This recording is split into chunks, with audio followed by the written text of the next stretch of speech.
सांग माने आज है तृतीय सोमवार आम आज बाहर निक्तिमाल मंदिर चल किए जीव हेले आस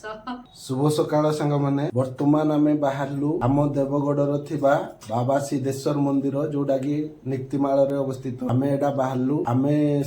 निजे भाविथिलु जे 4टा सोमवार रे 4टा मंदिर जिवु प्रथम पाळी आमे जाइथिलु झाड़ेश्वर बाबा द्वितीय रे गलु आमे कैलाश बाबा एवं ए तृतीय रे जाउछु निक्तिमाल सेठी गले आमे आपण मानकु देखेबु सेठिकार दृश्य।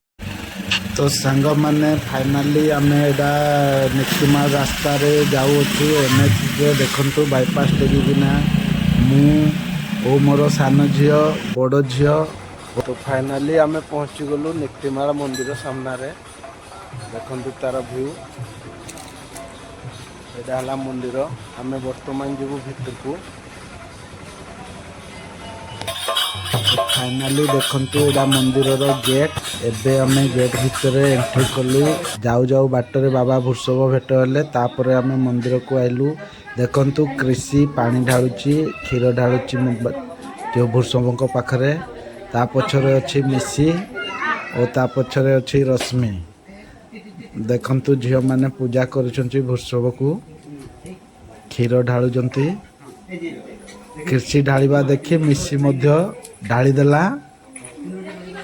ए धूपकाठी टिकी हबो हाथ रे और ढाली किना नमो कर देला तापरे मु मध्य आसली पानी ढाली देली पूजा पाठ कली तापरे आमे वर्तमान मंदिर भीतर को जिबु मंदिर रे पुजारी पूजा करूजंती देखंतु इडा हला आम निक्तिमाल रो प्रसिद्ध शिवपीठ बाबा सिद्धेश्वर मंदिर रो भीतर दृश्य देखंतु स्पष्ट भाव रे आपन को देखा जाउची ये हेले निक्तिमाल रो नाग मूर्ति और से कला राउंड हेले लिंग ता पछरे बाबा सिद्धेश्वर को मूर्ति अछि देखंतु पूजारी मध्य पूजा कले और आमे भोग धरी बाहर को आसिलु आसी चंदन टीका मुंडरे लगेलु और सेटा दक्षिणा मध्य मु देली आ सबुठु बड़ आश्चर्य कथा हला जे आमे जाइथिलु मंदिर को आज को 2 मास तले आमर गोटे तंबा गडू हजि जाइथिला सेही गडूटी आज आमे फेरी पाइलु कारण कथारे अच्छी मंदिर रे जहाँ छाड़ी थिले भी ता मिले से कथा सत हो गला तापरे मु आसिली हनुमान मंदिर को सेठे दीप जालिली और भगवान को प्रार्थना कली आमर